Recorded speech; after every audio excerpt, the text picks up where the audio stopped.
ஓகேங்களா? முதல்ல எல்லாருக்கும் உங்களுக்கு ஊடகவியாளர்கள் பத்திரிகையாளர்கள் எல்லாருக்கும் புத்தாண்டு வாழ்த்துக்கள். Wish you happy healthy 2025. உங்களுடைய கேள்வி கணைகளை நீங்கள் தொடுக்கலாம். தமிழ்நாட்டில் 500 அரசு பள்ளிகளை தனியாருக்கு தாரை வைப்பதாக அது அண்ணன் கேபி அண்ணனுடைய அறிக்கையை நான் பார்த்தேன். நான் அது தவறான புரிதல்னு நான் சொல்ல முடியும்.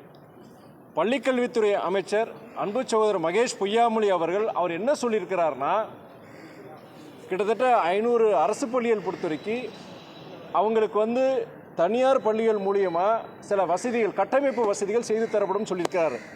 அதே வேளையில் அந்த அரசு பள்ளிகளுடைய அடிப்படைத்தன்மைகள், அரசு பள்ளிகளோட அடிப்படைத்தன்மை என்னென்னா, சாதாரண ஏழை எளிய குடும்பத்து பிள்ளைகளுக்கு கல்வி அது கிடைக்கிறதுக்காண்டி அரசு பள்ளிகள், அதுக்குண்டான அடிப்படைத்தன்மை மாற போகிறது கிடையாது.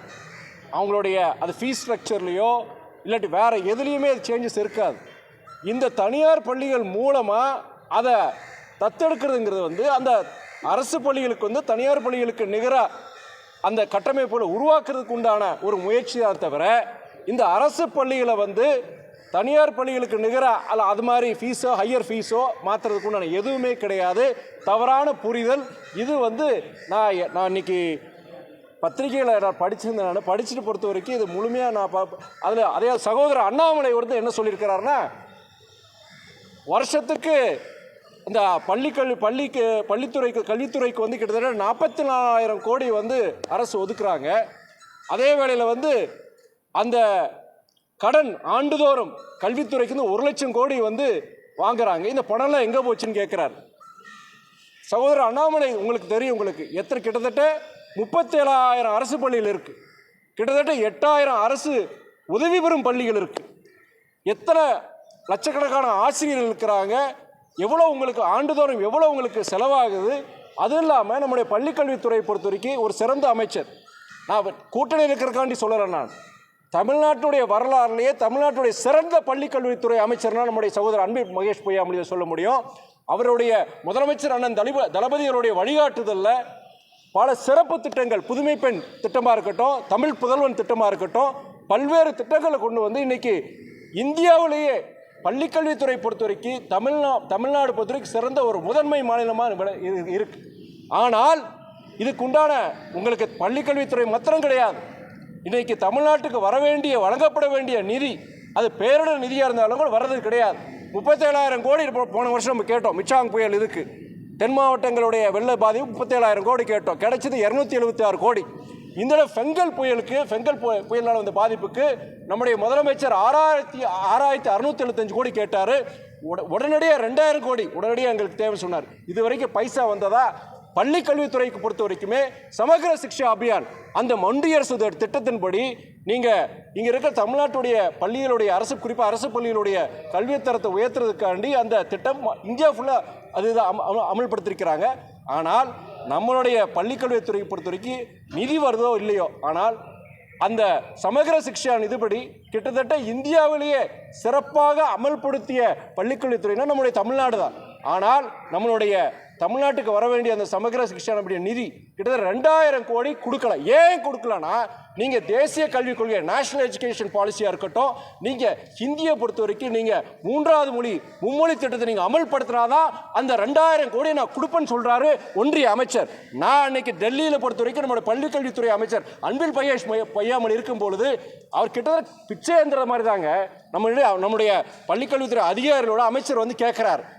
அமைச்சர் சொல்கிறார், நீங்கள் ஏன் புதிய கல்விக் கொள்கையை நீங்கள் இது பண்ணிக்க மாட்டேங்கிறீங்க, ஏன் ஹிந்தியை ஹிந்தியை ஏற்றுக்க மாட்டேங்கிறீங்க, 40 வருஷம் பின்னாடி இருக்கீங்க. இப்போ நான் சொன்னேன், நாங்கள் இந்த இருமொழி கொள்கை இருக்க போய் தான், திராவிட இயக்கங்களுடைய இருமொழி கொள்கை இருக்க போய் தான் இன்னைக்கு தமிழ்நாட்டு மாணவர்கள் இளைஞர் இன்னைக்கு உலகத்தில் இருக்க அனைத்து துறைகளிலும் நாங்கள் முதன்மையாக திகழ்கிறதுக்கு காரணம் இருமொழி கொள்கை தான். எங்களுக்கு எதுக்கு 3வது மொழி, அதுவும் இல்லை 3வது மொழின்னு ஒன்று இருந்தானா அதை சூஸ் பண்ண வேண்டியது, செலக்ட் பண்ண வேண்டியது மாணவர்களுடைய பெற்றோர்கள். அதை அரசியல் இயக்கங்கள் இது பண்ணக்கூடாது. 3வது மொழி இந்த மொழியாக இருக்கட்டுமே, பிரெஞ்சு மொழியாக இருக்கட்டும், ஜெர்மன் மொழியாக இருக்கட்டும், இன்றைக்கி உலகமயமாக பற்றி இன்றைக்கி குளோபலைசேஷன் பற்றி பேசுகிறோம். இந்தியாவை 3வது உலக வல்லரசா, பொருளாதார வல்லரசா உருவாக்க நினைக்கிறோம். அப்படி இருக்கும்போது 3வது மொழி ஒரு வெளிநாட்டு மொழியாக இருக்கக்கூடாது. என்ன அது என்ன ஹிந்தி 3வது மொழி வந்து நீங்கள் ஹிந்தி தான் இருக்கணும், இல்லாட்டி சமஸ்கிருதம் இருக்கணும் என்ன சொல்கிறீங்க நீங்கள்? இது போன்ற விஷயங்களை பொறுத்த வரைக்கும் சகோதரர் அண்ணாமலையுடைய குற்றச்சாட்டு வச்சிருக்கிறாரு, மற்ற பிற இயக்க எதிர்க்கட்சிக்கார குற்றச்சாட்டு வச்சிருக்காங்க. நான் ஒன்று சொல்கிறேன், தமிழ்நாடு பள்ளிக்கல்வித்துறை கொடுத்த நிதியை கொடுத்துருக்கிறீங்களா நீங்கள்? எதுவுமே செய்யாமல் வர நிதி நெருக்கடி இருக்கும்போது தனியார் பள்ளிகள் மூலியமா இந்த 500 அரசு பள்ளிகளுக்கு பொறுத்த வரைக்கும் நீங்கள் அந்த வசதிகள் அடிப்படை வசதி செய்து கொடுக்க வேண்டிய ஒரு முயற்சி தான் அமைச்சர் எடுத்திருக்கிறார். இதில் நான் வேற ஒன்றும் நான் பார்க்கல. நான் கிட்டத்தட்ட 97 விழுக்காடு வந்து பணிகள் முடிஞ்சிருக்கு.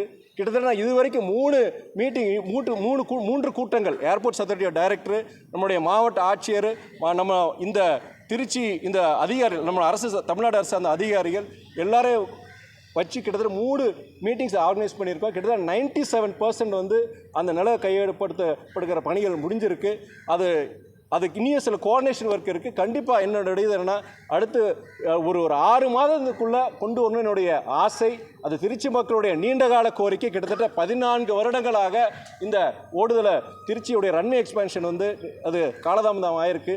அது எப்படியாவது சீக்கிரம் முடிக்கிறது என்னுடைய ஆசை. கண்டிப்பாக நிறைவேறும்னு நினைக்கிறேன். நான் திருச்சிக்கு இந்த மெட்ரோ ரயில் திட்டம் எப்போ அமல்படுத்தப்படும்? அதாவது இன்னைக்கு மதுரையிலையும் கோவையிலையும் அந்த மெட்ரோ ரயில் திட்டத்தை வந்து அவங்க ஒன்றிய அரசு ஏதோ அதுக்கு இன் பிரின்சிபல் அவங்க ஒப்புதல் கொடுத்ததாகவும் இருக்குது. திருச்சியை பொறுத்த வரைக்கும் ஏன் இல்லைங்கிறது என்னுடைய கவலை. நம்மளுடைய தமிழக அரசுக்கும் பொறுத்த வரைக்கும் குறிப்பாக நம்முடைய அமைச்சர் தங்கம் தென்னரசு பொறுத்த வரைக்கும் இது சமீபத்தினுடைய சொல்லியிருந்தார். அதில் மதுரையும் கோவையும் சொல்லியிருந்தார், திருச்சி இல்லை. அதில் நம்முடைய அவர் தங்கம் தென்னரசுகிட்டையும் சரி, நம்முடைய முதலமைச்சர்கிட்டையும் பொறுத்த வரைக்கும் நீங்கள் மதுரைக்கும் கோவைக்கு கொடுக்குற அதே முக்கியத்துவம் எங்கள் திருச்சிக்கு நீங்கள் கொடுக்கணும். அங்கே மெட்ரோ ரயில் வரும்போது எங்கள் திருச்சிக்கும் மெட்ரோ ரயில் இருக்கணுங்கிறத நான் வலியுறுத்த போகிறேன். நான் ஆனால் என்னென்ன இதில் பிரச்சனைனா, ஒன்றிய அரசு பொறுத்த வரைக்கும் நீண்ட காலமாக நம்ம திருச்சியில் கேட்கறதுக்கு முன்னாடி கோவைக்கும் நம்ம மதுரைக்கும் கேட்டது ரொம்ப வருஷம். சென்னையிலே பொறுத்த வரைக்கும் உங்களுக்கு ஃபேஸ் 2 பொறுத்த வரைக்கும் இப்போ தான் அவங்க ஒப்புதல் கொடுத்துருக்காங்க, நிதி ஒதுக்கி இருக்கிறாங்க. அப்படி இருக்க சூழ்நிலை பொறுத்த வரைக்கும் திருச்சி கொஞ்சம் காலதாமதம் ஆயிருக்கு. அதுக்கும் காரணம் ஒன்றிய அரசு தான் சொல்ல முடியும். நான்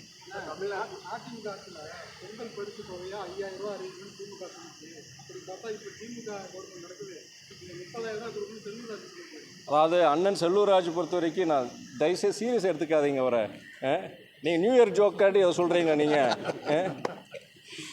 தமிழ்நாட்டில் பெண்களுக்கு பாதுகாப்பே இல்லை, திமுக அரசு உடனடியாக அகற்றும் சொல்லி அண்ணாமலை, நடிகர் விஜய் எல்லாமே சொல்லியிருக்காங்க.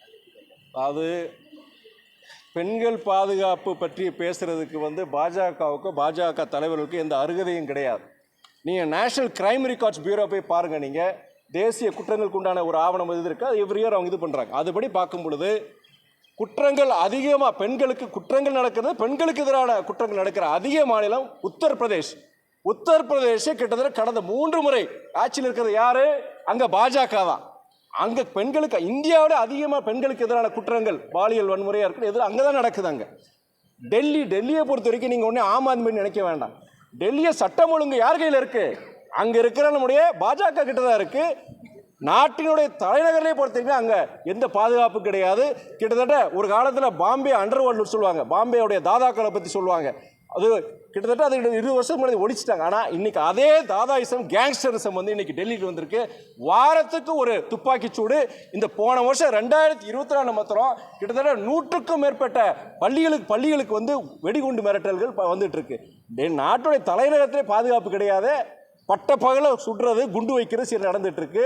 நீங்கள் சொல்கிற பாலியல் வன்முறையை பொறுத்த வரைக்கும் உத்தரப்பிரதேஷ் பாஜக ஆளும் உத்தரப்பிரதேசம் ஜாஸ்தியாக இருக்குது. தமிழ்நாட்டில் நடந்தது வந்து மிக மோசமான ஒரு தப்பு. அது இனிமே அந்த மாதிரி தப்பு நடக்காத மாதிரி நம்முடைய முன்மாதிரியாக அரசு வந்து நடவடிக்கை எடுக்க நம்பிக்கை இருக்குது. அது சம்பந்தப்பட்ட நபர் தப்பு நடந்து 5 மணி நேரத்துக்குள்ளே அவங்க கைது பண்ணியிருக்கிறாங்க. அது திமுக நபர் அப்படின்னு குற்றச்சாட்டு வைக்கிறாங்க. திமுக நபருக்கு உண்டான அவர் அடையாளம் ஐடி கார்டு எதாவது காமிச்சிருக்காங்களா? அதாவது எதிர்கட்சிகளை நீங்கள் ஊடகவியாளர்கள் எதாவது பண்ணியிருக்காங்களா? தப்பு செய்கிறவங்க பல பேர் இன்றைக்கி பார்த்தீங்கன்னா இந்த மாதிரி ஒரு அரசியல் தலைவர்கள் இயக்க தலைவர்கள் வரும்போது கூட இருந்து ஃபோட்டோ எடுத்துக்க, அந்த ஃபோட்டோ எடுத்து போட்டுக்க இன்னாருக்கு தெரியும்னு சொல்கிறது. அதனால் வந்து அவர் புகைப்படத்தை வச்சு ஒரு 4 புகைப்படத்தை வச்சுட்டு அவருக்கு நெருக்கமானவர் இந்த கட்சியை சார்ந்தவங்க நம்ம சொல்ல முடியாது. என்னை பொறுத்த வரைக்கும் ஒரு வளர்ந்த நாடுகளிலே தவறுகள் நடக்குது, இந்த மாதிரி குற்றங்கள் நடக்குது. வளரும் இந்தியா போன்ற நாடுகளில் தவறுகள் இந்த ஆட்சியில் நடக்கவே செய்யுது. ஆனால் தவறுகள் நடக்கும்போது சம்பந்தப்பட்ட நபர்கள் கைது பண்ணியிருக்காங்க, நடவடிக்கை எடுத்திருக்கிறாங்க. போன ஆட்சியில் அது இருந்ததாங்க கிடையாது. உங்களை போன்ற பத்திரிகையாளர், ஊடகவியலாளர், எதிர்க்கட்சிக்கார் ரோட்டுக்கு வந்து பிறகு தான் நடவடிக்கை எடுத்தாங்க. இதுதான் இந்த ஆட்சிக்கும் போன ஆட்சிக்கும் ஒரு வித்தியாசம் சொல்லுவேன் நான். நன்றி.